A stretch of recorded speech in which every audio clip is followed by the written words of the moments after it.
depth throughout. There's no secret that we need to get better at wideout. We understand that.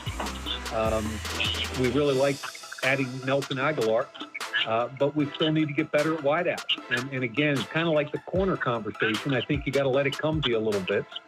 And whether it's in the first round, second round, third round, fifth round, I'm hoping we can find a wideout that fits what the Raiders need and fits our culture. Mike Mayock, general manager of the Raiders, his pre-draft press conference. And look, after the Antonio Brown debacle last year and the havoc it wreaked on the receiver room, obviously the Raiders need help in that area. And all due respect to Nelson Aguilar, that's not the help that they need to get them to where they need to be. So, as we look at the AFC West teams, Chris, let's begin with the Las Vegas Raiders. I fear I've already said Oakland at least twice. The Las Vegas Raiders can't leave the 2020 draft without what? Well, I think I got to just echo what he just said. It is the wide receiver position. I mean, I can't sit here and pretend it's anything else. They obviously have other holes on their roster. You know, you could argue, yeah, they could use some more help in the secondary. All right. But the wide receiver, first off, John Gruden, he's an offensive coach. You know, they want to win football games with being able to throw the football effectively and score points and play a certain style of football. How do you really know who Derek Carr is and if he's really your guy unless you put some proper talent around him to be able to evaluate to know whether he's really your guy too? So I would argue that. So this is more about, you know, hey, will they take a receiver at 12? I don't know. If CeeDee Lamb was on the board, I would run or text message in as quickly as possible to let's get him in there.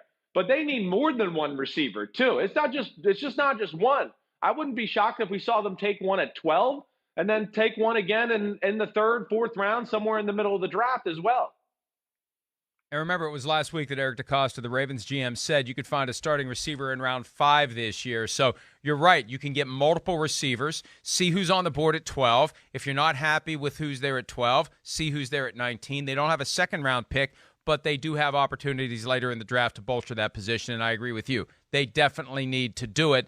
And they need to give, before they pull the plug on Derek Carr, which they very well may do, they need to at least give him a chance to thrive, like you said. I mean, what great receivers has he really had during his time as the starting quarterback? They thought they had Antonio Brown. We all know how that went down. They need to find somebody who can come in and be that number one option, open up the rest of the offense because everyone's focused on stopping that guy, whoever it may be. All right, the Chiefs, defending Super Bowl champions, cannot leave this draft without what, Chris? I think I look at middle linebacker as being the position that pops out the most to me. I mean, certainly, you know, where they sit at 32, you know, my mind and brain spin a little bit, Mike, and I go, oh my gosh, if Clyde Edwards-Helaire from LSU was on the board at 32 and they could have a guy like that with Tyreek Hill and Kelsey and Watkins going deep, and then you got a guy like Edwards-Helaire working the underneath, I mean, they would be unstoppable. There's a part of me that wants to say that, but I think the linebacker spot is more of a need for this football team, and they might be able to get a really quality football player there at pick 32.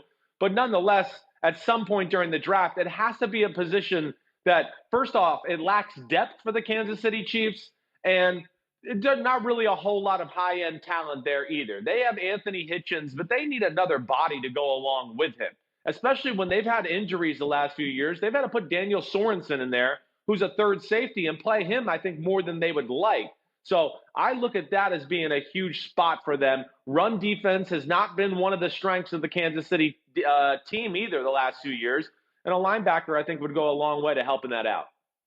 Last year when LaShawn McCoy was cut by the Bills right at the end of training camp in the preseason, when the rosters were reduced to 53, the Chiefs swooped in and added him. He was a disappointment relative to what we'd seen from him in the past. Damian Williams held the starting job. But remember this, Chris, Le'Veon Bell acknowledged that prior to the trade deadline, there were multiple teams inquiring about getting him from the Jets, and one of them was the Chiefs. And we've in the past speculated on what a guy like Le'Veon Bell could do for that Chiefs offense. Holy crap, give them the next 2 or 3 Super Bowl trophies if they had a guy like that to complement the passing game.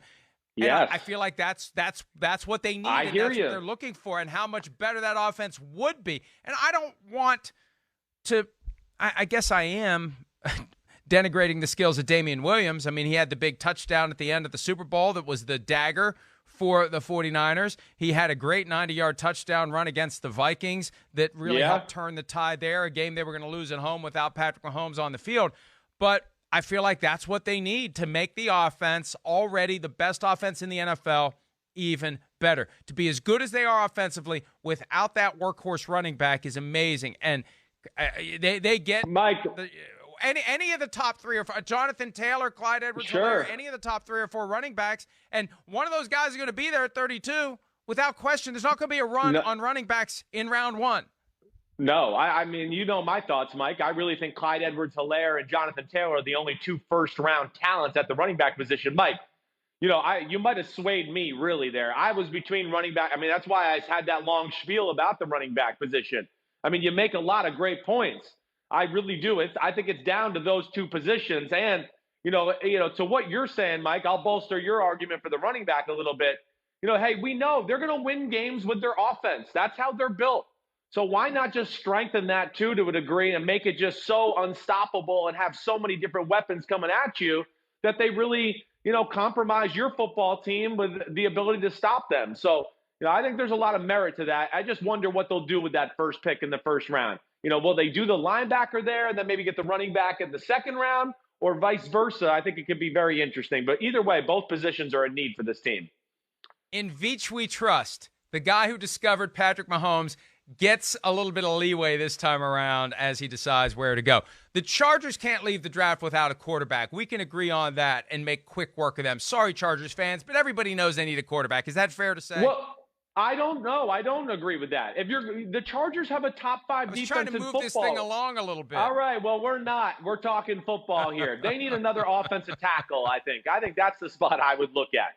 They traded away Russell Okung. I know they got Bulaga at right tackle. But I would say still, I'm not so sure they have their starting franchise left tackle on their football team. They have some guys that can fill in, but I don't know if there's that guy. I think that's probably where I look at it with the Chargers. And, Mike, you know my thoughts with the Chargers. If they're going to go with Tyrod Taylor, then go with them. Go try to win this year. Don't waste the number 6 pick on a quarterback. So what? All of you can get fired out there in L.A. with the Chargers, and then somebody else can benefit from the quarterback? That just doesn't make sense to me. They need star power at every position if possible, but definitely at quarterback. Tyrod Taylor isn't it. And depending upon who's there at number 6, you give Tua a year. But here's the thing. If you're concerned about Tua's health, you're concerned about Cam Newton's health. I mean, they're kind of in that same mess with both guys who would be upgrades over Tyrod Taylor potentially. All right, Broncos can't leave the draft without what? Well, it's two spots that really jump out to me. Inside linebacker or wide receiver, I think are the 2 that I look at more than anything to go. They need help at those positions. And, I'm torn because I look at a guy like Vic Fangio, and when he was in Chicago, they drafted Roquan Smith because that's what makes that defense go, those type of players. That's why he drafted Patrick Willis and Navarro Bowman when he was in San Francisco as the D coordinator there. So I'm torn here on which way to go. The defense has enough talent, though. I think I'm going to go with the wide receiver position. You got Drew Lock. I think he has special talent. I think you agree with that. You got a guy like Cortland Sutton who's really good, too. And I just think they need one more weapon in that pass game to help out Phillip Lindsay and Melvin Gordon in the run game and everything they do there. And I guess I would lean with the wide receiver more than I do the inside linebacker. I agree with you completely. If you have your franchise guy, and I think they finally have him in Drew Lock, you do what you have to do to help him. And you help him by adding weapons, especially a year like this where there are so many competent receivers in the draft. Although if everybody signs on to that and they start taking the receivers, maybe there won't be a starting caliber receiver available for somebody in round 5 like Eric DeCosta said last week. Well, Mike, that's the big question, Mike. Oh, I was just going to say, that's the big question. Is the receivers going to have a run in the first round, or there's so many good ones that people will wait and it won't start in the second round? I think is one of the fascinating things of this draft. Hi, I'm Mike Tirico, and thanks for watching. Make sure to hit subscribe for the latest news and highlights from NBC Sports.